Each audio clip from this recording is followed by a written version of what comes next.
Hello दोस्तों, मैं आप सभी का स्वागत करता हूँ किराड क्लासेस के अंदर। और आज हम पढ़ने वाले हैं वैदिक सभ्यता के पार्ट 2 को। वैदिक सभ्यता के समाज, किस प्रकार का समाज था, किस प्रकार की अर्थव्यवस्था थी, कौन कौन सी धार्मिक व्यवस्था, साथ साथ सारी चीज़ों का बात करने वाले हैं आज हम, है ना। ठीक है, चलते हैं फिर क्लास की ओर।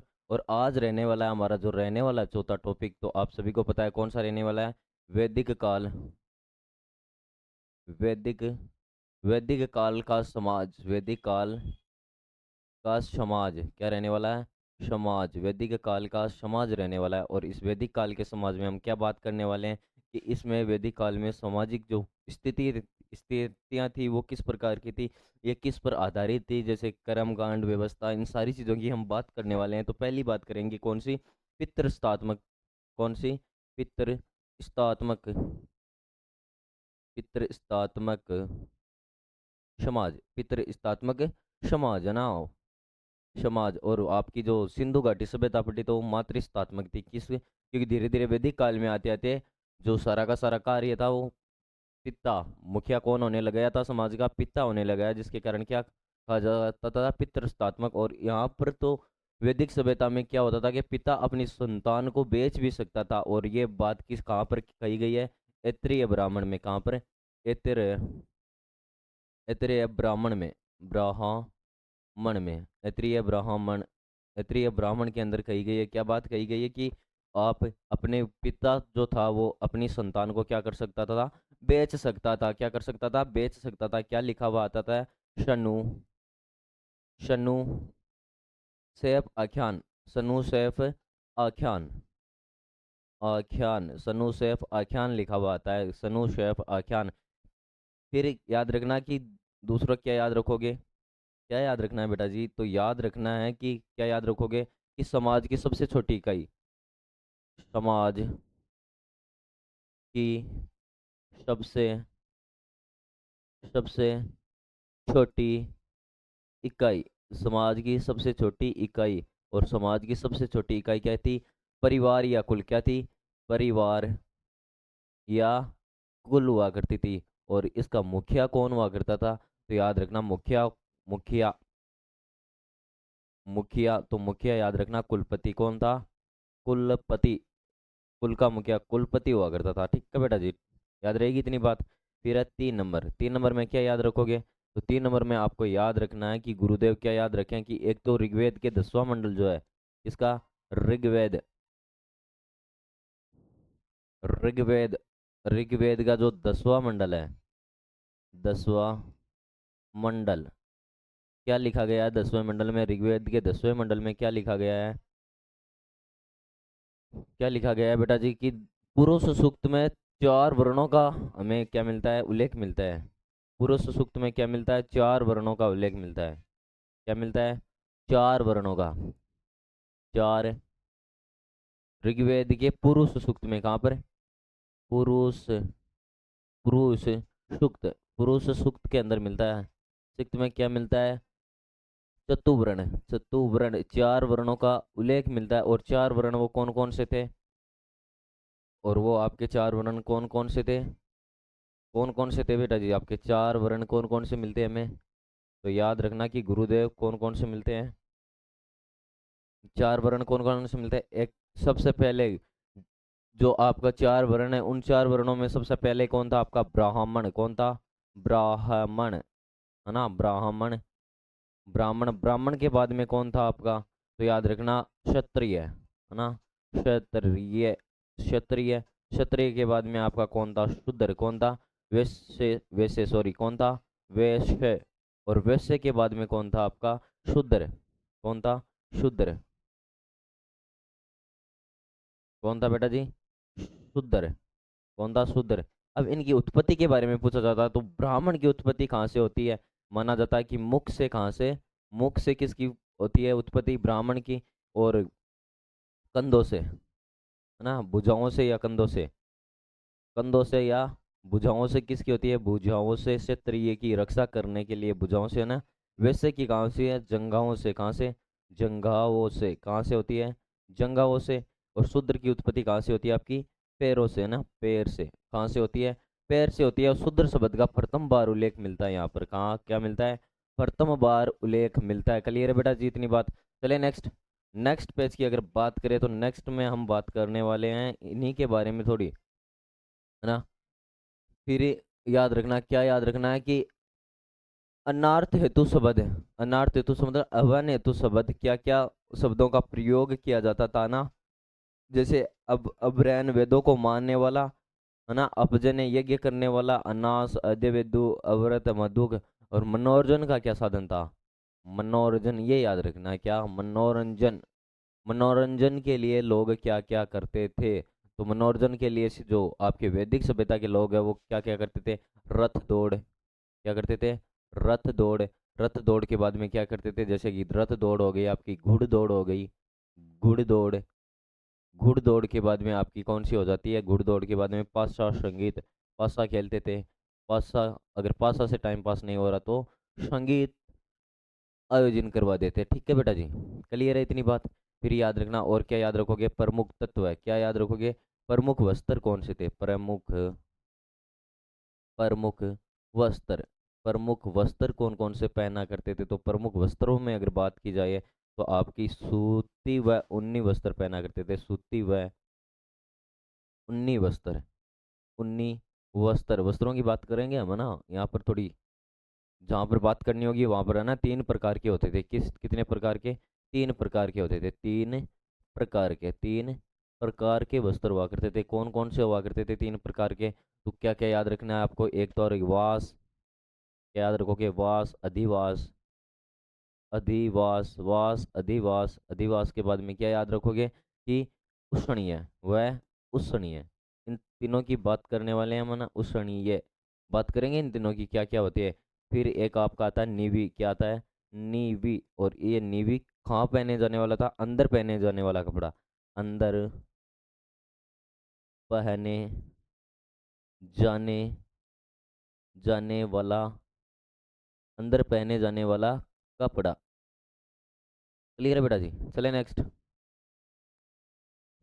नेक्स्ट की अगर बात की जाए तो नेक्स्ट में याद रखना, स्त्रियों की स्थिति किस प्रकार की थी, स्त्रियों, स्त्रियों की स्थिति, स्थिति किस प्रकार की थी। तो याद रखना किस प्रकार की थी, अच्छी, किस प्रकार की थी आपकी, अच्छी रहने वाली है। स्त्रियों की स्थिति किस प्रकार की रहने वाली है आपकी, अच्छी, कैसी रहने वाली है, अच्छी।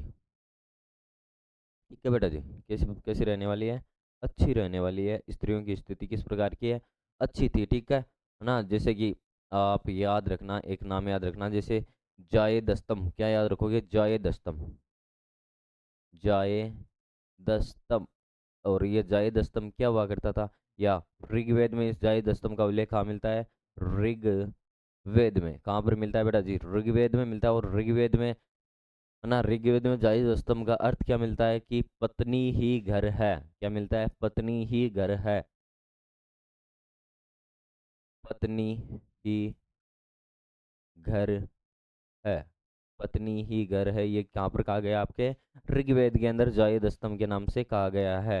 फिर याद रखना वह तू, क्या याद रखोगे, वह तू, और वह तू क्या हुआ करता था, माना जाता है कि शादी, लड़की की शादी करने के बाद में जो विदाई के समय दिए जाने वाला जो कटोरा या जो उपहार होते थे उन्हें क्या कहा जाता था, वह तू कहा जाता था ना। विदाई के समय दिए जाने वाले उपहार, विदाई, विदाई, विदाई के समय, समय दिया, विदाई के समय दिया जाने वाला उपहार, जाने वाला, जाने वाला उपहार, उपहार, विदाई के समय दिया जाने वाला उपहार। क्लियर बेटा जी। ठीक है।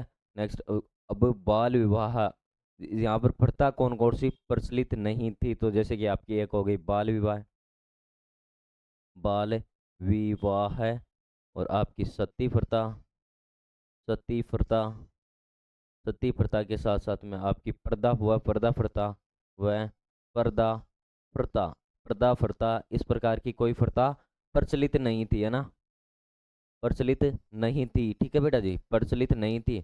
नो चाइल्ड मैरिज, नो आपकी सती, और एंड नो फर्दर सिस्टम, किसी प्रकार का पर्दा प्रथा नहीं थी, है ना। फिर आपकी पुनर्विवाह आता है, क्या आता है, पुनर्विवाह है, क्या आता है, पुनर्विवाह है, विवाह है, पुनर्विवाह है। और पुनर्विवाह में क्या, पुनर्विवाह नियोग प्रथा का अधिकार था, पुनर्विवाह वह नियोग, नियोग प्रथा, प्रथा का अधिकार, का अधिकार, पुनर्विवाह व नियोग प्रथा का क्या था, अधिकार था बेटा जी, क्या था, अधिकार था। फिर जैसे एक शब्द मिलेगा आपका क्षेत्रज, क्या शब्द मिलेगा, क्षेत्र, क्षेत्र ज, क्या नाम मिलेगा, क्षेत्रज। और ये क्षेत्रज क्या हुआ करता था बेटा जी, तो याद रखना क्षेत्रज क्या हुआ, नियोग प्रथा से उत्पन्न संतान, नियोग प्रथा से उत्पन्न संतान। नियोग प्रथा क्या होती थी कि अगर किसी व्यक्ति की कोई पत्नी है और उस व्यक्ति से उसके कोई संतान उत्पन्न नहीं हो रही है, तो नियोग प्रथा से अन्य पुरुष से संबंध बनाकर क्या कर सकती थी, वो अपनी संतान पैदा कर सकती थी। ठीक है बेटा जी, है ना। और है ना, नियोग प्रथा से संतान उत्पन्न संतान, क्षेत्रज क्या होता था, नियोग प्रथा, प्रथा से उत्पन्न, उत्पन्न संतान, संतान याद रहेगी।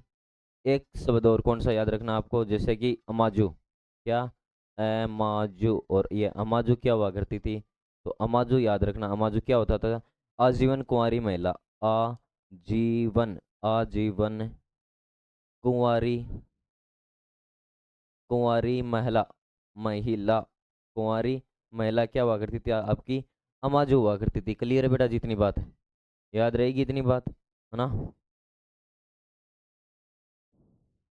और क्या याद रखना है आपको,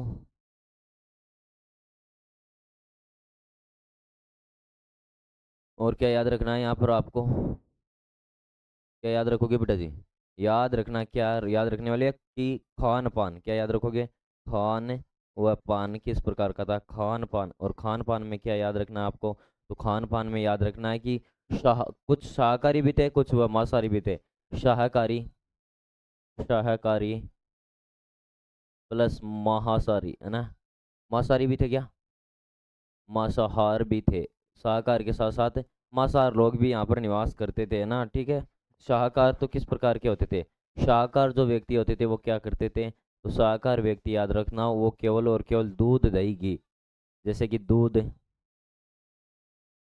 दूध, दही, दही और घी का प्रयोग करते थे ना खाने पीने में, है ना। साथ ही साथ जो, जो का हमें उल्लेख मिलता है, किसका, जो का उल्लेख मिलता है, जो को क्या खा गया है आपका, यव खा गया, जो को क्या खा गया आपका, यव खा गया, है ना। जैसे खीर, खीर का भी उल्लेख मिलता है, और खीर को क्या खा गया था, क्षीर, क्षीर, क्षीर, पकोदन, पकोदन क्या होती थी आपकी, खीर क्या होती थी, खीर होती थी, क्षीर, पकोदन।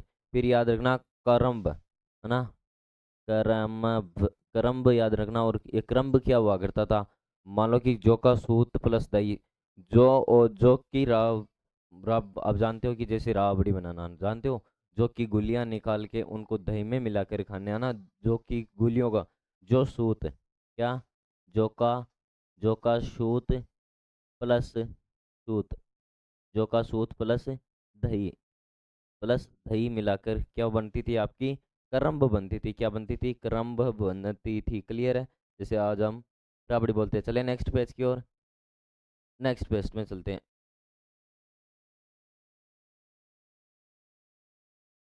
जो कपड़ों के नाम बताए थे, जैसे कि नीवी, क्या बताया था, नीवी, नीवी बताया था ना। और नीवी को क्या बताया था, है ना, नीवी बताया था। नीवी क्या होता है, कमर के नीचे पहने जाने वाला बस्तर, क्या होता है, कमर के नीचे पहने, पहने जाने वाला, जाने वाला, पहने जाने वाला वस्त्र, पहने जाने वाला वस्त्र होता है। फिर आपका कौन सा आता है, वासस, कौन सा आता है, वाशस, कौन सा आता है, वाशस। और वासस क्या होता है बेटा जी, तो कमर के ऊपर पहने जाने वाला वस्त्र, क्या, कमर, कमर के ऊपर, ऊपर पहने, पहने जाने वाला वस्त्र, वाला, वाला वस्त्र, पहने जाने वाला वस्त्र। ठीक है बेटा जी, क्लियर रहेगी इतनी बात। फिर एक आता है आपका कौन सा, अधिवासस, क्या आता है, अधिवासस, अधिवासस, अधिवासस आता है। और ये अधिवासस क्या होता है, तो याद रखना ऊपर से धारण किया जाने वाला चादर, जो जैसे हमारा शॉल हो गया, चादर हो गया, जिसको हम कपड़े के ऊपर धारण करते हैं ना, जैसे ऊपर से धारण किया जाने वाला चादर, ऊपर, ऊपर से, ऊपर से धारण, धारण किया, किया, ऊपर से धारण किया जाने वाला, जाने वाला, ऊपर से धारण किया जाने वाला चादर या ओढ़नी, चादर या ओढ़नी, ओढ़नी, चादर या ओढ़नी। ठीक है बेटा जी, चले नेक्स्ट पेज की ओर।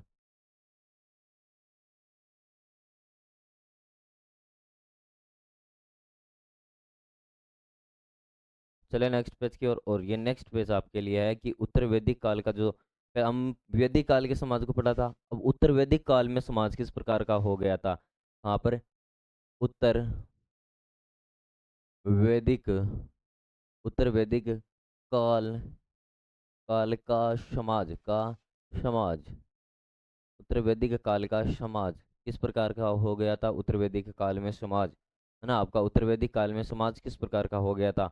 तो पहली पहली बात तो याद रखना कि जहाँ पर पितृसत्तात्मक था, वहाँ पर किस प्रकार का हो जाता है, जन्म आधारित, किस प्रकार का हो जाता है, जन्म आधारित समाज, जन्म आधारित, जन्म आधारित समाज हो गया था। समाज जन्म आधारित के साथ साथ में किस प्रकार का, वर्ण की जो कठोर व्यवस्था, क्या, वर्ण की कठोर, कठोर व्यवस्था, व्यवस्था, वर्ण की कठोर व्यवस्था हो गई थी, वर्ण की कठोर व्यवस्था हो गई थी बेटा जी। ठीक है जी, है ना। फिर है ब्राह्मण, जो ब्राह्मण हुआ करते थे, जो आपके ब्राह्मण हुआ करते थे, ये ब्राह्मण क्या करने लगे थे, तो याद रखना ब्राह्मण धार्मिक कर्म और शिक्षा, केवल और केवल शिक्षा देने का अधिकार किनके पास रखा गया था, आपके प्रमाण ब्राह्मणों के पास रखा गया था कि शिक्षा केवल और केवल ब्राह्मण दे सकते हैं ना। धार्मिक कर्म, धार्मिक कर्म व शिक्षा, वह शिक्षा का अधिकार किनको मिल गया था, आपके धार्मिक शिक्षा का अधिकार किसको मिल गया था, आपके ब्राह्मण को मिल गया था बेटा जी। ठीक है जी, है ना। फिर आपका मिलता है क्षत्रिय, क्षत्रिय का कार्य क्या था, क्षत्रिय, और क्षत्रिय का कार्य क्या था, तो याद रखना क्षत्रिय का कार्य क्या था, रक्षा व प्रशासन संभालना, जो जिस जहाँ जिस परिवेश में रह रहा है उस परिवेश की रक्षा करना, साथ ही साथ वहाँ का प्रशासन संभालना, है ना।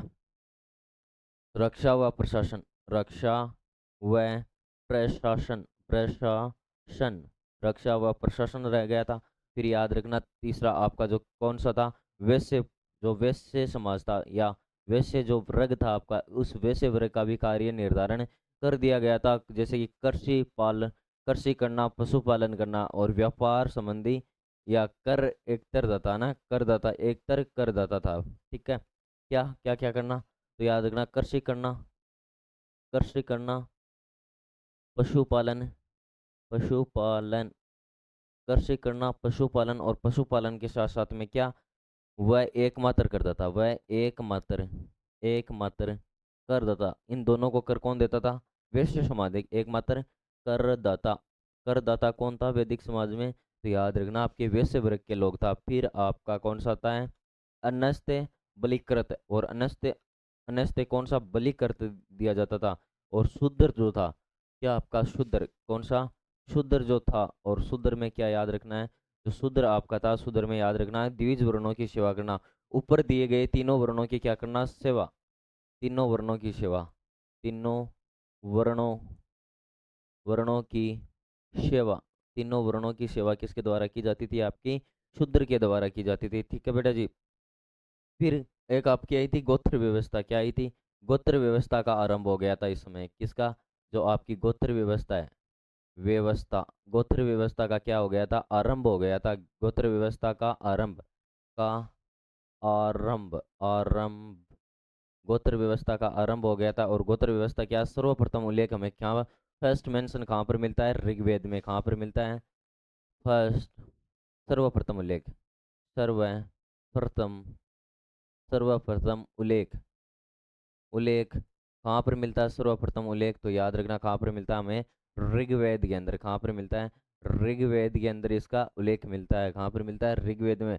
गोत्र व्यवस्था का आरंभ हो गया था, और अर्थ, मीनिंग क्या होती है, इसका अर्थ क्या है, इसका अर्थ क्या है, गोत्र व्यवस्था का अर्थ क्या है, तो याद रखना गोत्र का मतलब वह स्थान जहाँ समूचे कुल का गोधन पाला जाता है, गोधन पाला जाता था, गोष्ठ, सॉरी अर्थ मीनिंग गोष्ठ से लिया गया है, वह स्थान जहाँ पर समूचे समुदाय द्वारा गोत्र या गोपालन की गोधन पालन किया जाता है। अर्थ क्या है, जैसे कि किस शब्द से आया है, गोष्ठ शब्द से आया है, किससे आया है, गोष्ठ शब्द से आया है, और जिसका अर्थ क्या होता है आपका, कि वह स्थान वह स्थान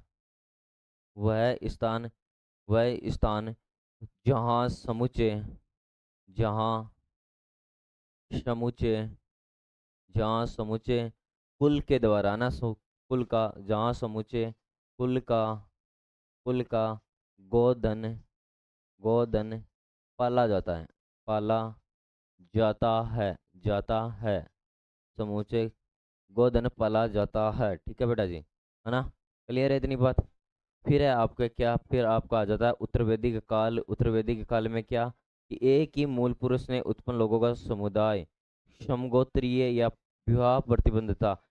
उत्तर वैदिक काल में क्या हो गया था कि एक ही पिता की संतान अन्य उसी पिता की संतान आपस में विवाह नहीं कर सकती थी, लेकिन पहले जो सिंधु घाटी सभ्यता थी आपकी, उससे पहले जो समाज था उत्तर वैदिक काल से, उसमें ऐसा प्रकार का होता था, जैसे एक पिता है, उस पिता का भाई है, उस पिता की भाई की जो संतान है, मतलब दो भाई है, दोनों भाइयों की संतान आपस में विवाह कर सकती थी, लेकिन उत्तर वैदिक काल में यह प्रतिबंध कर दिया गया था। क्लियर है बेटा जी, याद रहेगी इतनी बात। चले नेक्स्ट, नेक्स्ट की अगर बात की जाए, तो महिलाओं की दशा क्या मानी जाती है, महिलाओं की दशा, है ना, महिलाओं की दशा,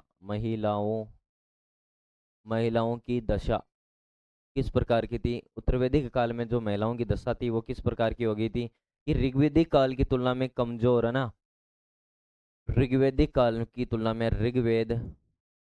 ऋग्वैदिक है क्या, ऋग्वैदिक, हाँ ऋग्वैदिक काल काल की तुलना में कमजोर कमजोर हो गई थी, है ना, कमजोर, ऋग्वैदिक काल की तुलना में क्या हो गई थी आपकी, इसकी कमजोर हो गई थी। फिर याद रखना एतेरे ब्राह्मण, क्या याद रखोगे, एते रे एतेरे ब्राह्मण, ब्राह्मण, एतरे ब्राह्मण, और एतरे ब्राह्मण में क्या याद रखना आपको, कन्या चिंता का कारण, कन्या को क्या माना गया, कन्या जो है, जो आपकी जो कन्या है, इस कन्या को क्या माना गया था, क्या माना गया बेटा जी, तो याद रखना क्या माना गया था, चिंता का कारण, क्या माना गया था, का चिंता का कारण माना गया था बेटा जी ना, कारण माना जाने लगा, चिंता का कारण है, जो कन्या है वो क्या है, चिंता का कारण है। ठीक है बेटा जी, इतने ब्राह्मण ने ये बात कही थी। फिर एक आती है मैत्राणी संस्था, क्या आती है, मैत्रायणी संहिता, क्या आती है, संहिता। और इस मैत्राणी संहिता के अंदर क्या कहा गया है, तो याद रखना क्या कहा गया है, मैत्राणी, कन्या, कन्या क्या है, पासा व सुरा के समान बुरी है, पासा व सुरा के समान, पासा मतलब पासा का जो खेल है उसके समान, वह जो सूरा है, शराब है, उस शराब के समान है, क्या है, कन्या जो है, जो आपकी जो कन्या है, वो कन्या किस प्रकार की है, तो कन्या आपकी किस प्रकार की मानी गई बेटा जी, पाशा व सुरा के समान, पाशा व सुरा के समान, सुरा के समान, सुरा के समान मानी गई। ठीक है बेटा जी, क्लियर है इतनी बात, है ना, समान है। फिर आपका आता है शतपथ ब्राह्मण, फिर आपका क्या आता है, शतपथ, शतपथ ब्राह्मण, शतपथ ब्राह्मण। और इस शतपथ ब्राह्मण के अंदर क्या कहा गया है, तो याद रखना शतपथ ब्राह्मण में क्या कहा गया है, कि स्त्री पुरुष की अर्धांगिनी कहा गया है। शतपथ ब्राह्मण में क्या गया है, कि स्त्री को पुरुष की अर्धांगिनी कहा गया है, शतपथ पुरुष की अर्धा अर्धांगिनी, पुरुष की अर्धांगिनी कहा गया है, कहाँ पर है, आपके शतपथ ब्राह्मण के अंदर कहा गया है। फिर आश्रम व्यवस्था का प्रभाव बढ़ा, किसका, आपकी आश्रम व्यवस्था का, किसका, आश्रम व्यवस्था का,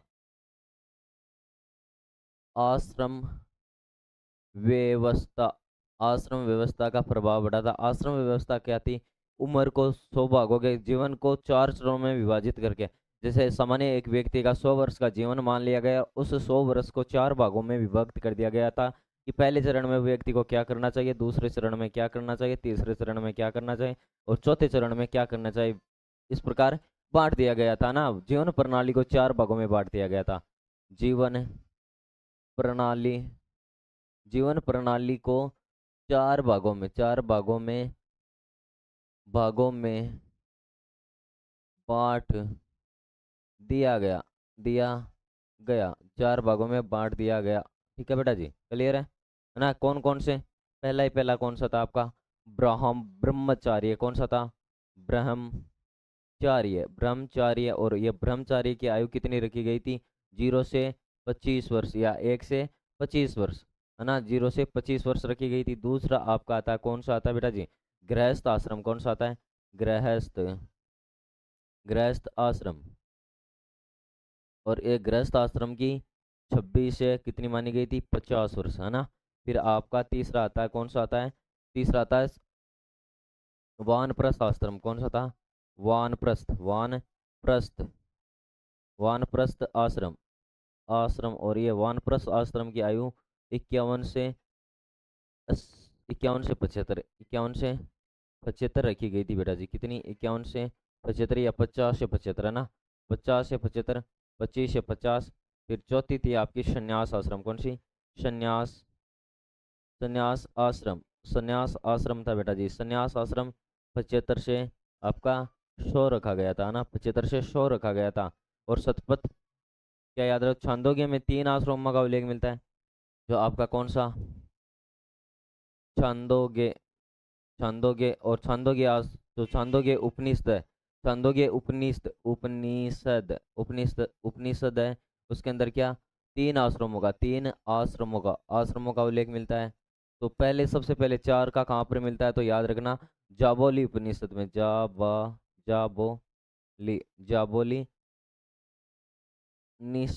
जाबोली निषद में आपका कितने, 4 आश्रमों का, 4 आश्रमों का उल्लेख मिलता है। चलिए नेक्स्ट पेज की ओर। नेक्स्ट पेज में पहले याद रखना कि ब्रह्मचारी आश्रम में क्या हुआ करता था, कि बच्चा जब स्कूल जाने के लायक हो जाएगा 7-8 वर्ष का, फिर उसके स्कूल भेज दिया जाएगा। 25 वर्ष तक उसकी सारी शिक्षा कंप्लीट की जाएगी। फिर आपका कौन सा था, गृहस्थ आश्रम। और गृहस्थ आश्रम में प्रवेश करेगा, अपनी संतान का ध्यान रखेगा, अपने गृहस्थ जीवन में जुट जाएगा, गृहस्थ जीवन का पालन पोषण करेगा। वानप्रस्थ आश्रम में क्या था, कि जो व्यक्ति है वो वन की ओर गमन कर जाएगा, साथ ही साथ वन के अंदर किताबें लिखेगा और अपने परिवार का ध्यान रखेगा।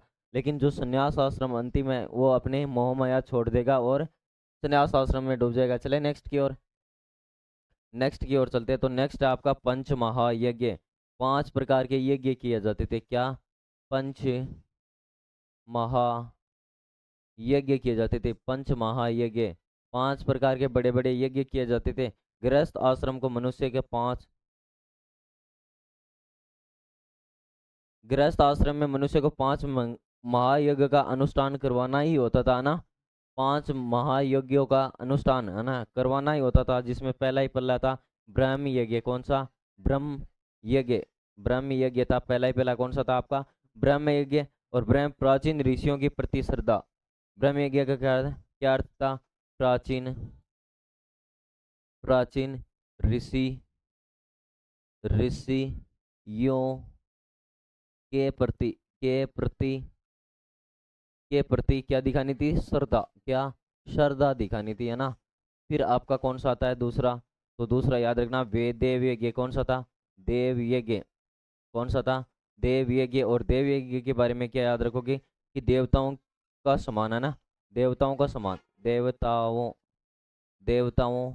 का समान, देवताओं का सम्मान किया जाता था बेटा जी, देवताओं का सम्मान किया जाता था। फिर याद रखना, क्या याद रखोगे, भूत यज्ञ। ब्रह्म यज्ञ, देव यज्ञ, भूत यज्ञ। कौन सा था, भूत यज्ञ। और भूत यज्ञ क्या था, तो याद रखना, भूत यज्ञ सभी प्राणियों का सम्मान। जो जितने भी संसार में प्राणी है, सभी प्राणियों का, प्राणियों प्राणियों सभी प्राणियों का सम्मान, सभी प्राणियों का सम्मान, सभी प्राणियों का सम्मान। ठीक है बेटा जी। फिर आपका चौथा कौन सा था, पितृ यज्ञ। कौन सा, पितृ यज्ञ। और ये पितृ यज्ञ क्या था, पितृ यज्ञ तो पितरों का सम्मान करने के लिए। किसका सम्मान, पितरों का, पितरों का सम्मान, पितरों का सम्मान करने के लिए था। और आपका 4 हो गया है ना, ग्रह सूत्र, पित, देव यज्ञ, भूत यज्ञ। फिर याद रखना कौन सा एक आपका होता था, मनुष्य यज्ञ। कौन सा? मनुष्य यज्ञ। कौन सा होता था? मनुष्य यज्ञ। मनुष्य, मनुष्य, मनुष्य यज्ञ। और ये मनुष्य यज्ञ क्या था? तो याद रखना मनुष्य यज्ञ था मानव का समान। किसका समान? मानव का समान। मानव का समान। मानव का समान। ठीक है बेटा जी, क्लियर है इतनी बात? फिर याद रखना पंच महायज्ञों की जानकारी कहाँ पर मिलती है हमें? तो गृह सूत्र में। कहाँ पर मिलती है पंच महायज्ञ की जानकारी? जानकारी कहाँ पर मिलती है? जानकारी। तो जानकारी याद रखना कहाँ? गृह सूत्र के अंदर। गृह सूत्र के अंदर मिलती है। कहाँ पर मिलती है बेटा जी? गृह सूत्र के अंदर मिलती है। कहाँ पर मिलती है? गृह सूत्र के अंदर। चले नेक्स्ट पेज की ओर।